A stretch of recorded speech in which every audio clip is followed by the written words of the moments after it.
Hello there and welcome to another edition of Did You Know Doctor Who, or what you may or may not have known about Doctor Who. This time we're going to have a look at another multi-doctor story, one that actually in real life came out very shortly after the 5 Doctors, the 2 Doctors. I hope you enjoy. This is Patrick Troughton's final appearance as the 2nd Doctor, as he would sadly die 2 years later after this story aired.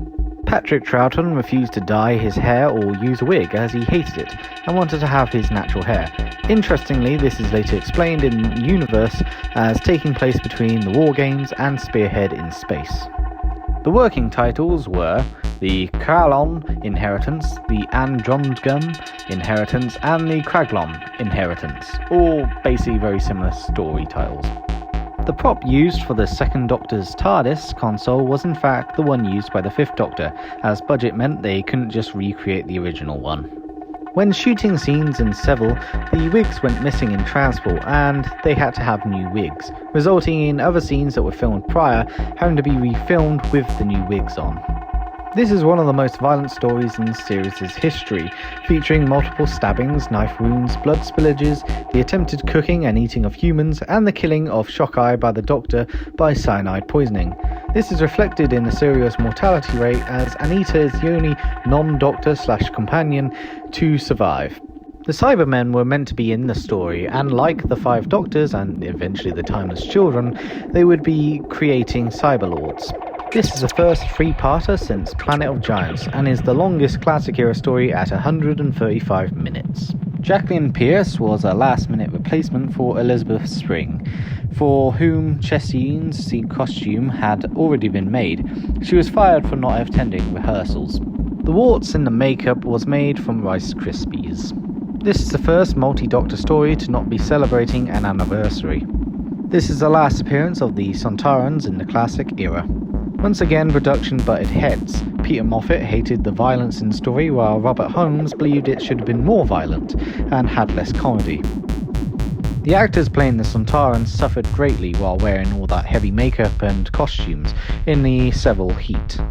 Colin Baker and Fraser Hines played pranks on Patrick Troughton by rolling him about while strapped into the wheelchair.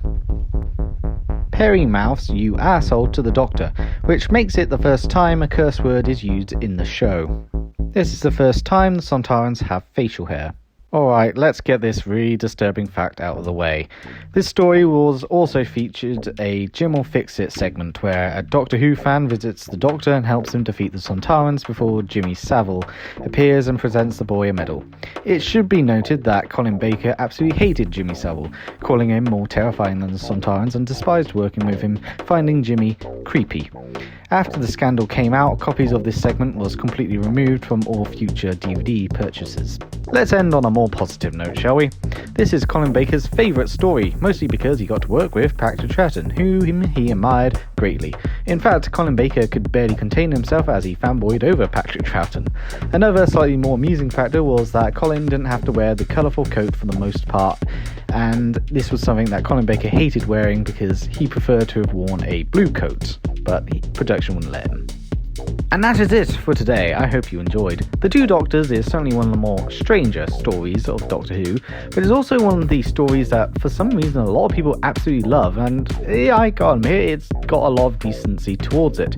It's certainly one of the best 6th Doctor stories out there, and I just think that seeing these 2 actors working with each other and actually having a ball is fantastic. Even if the villains were a bit lame, all things considered. And the Sontarans felt kind of unneeded, personally, but hey, who cares? I hope you enjoyed this episode of Did You Know Doctor Who, and I'll see you next time.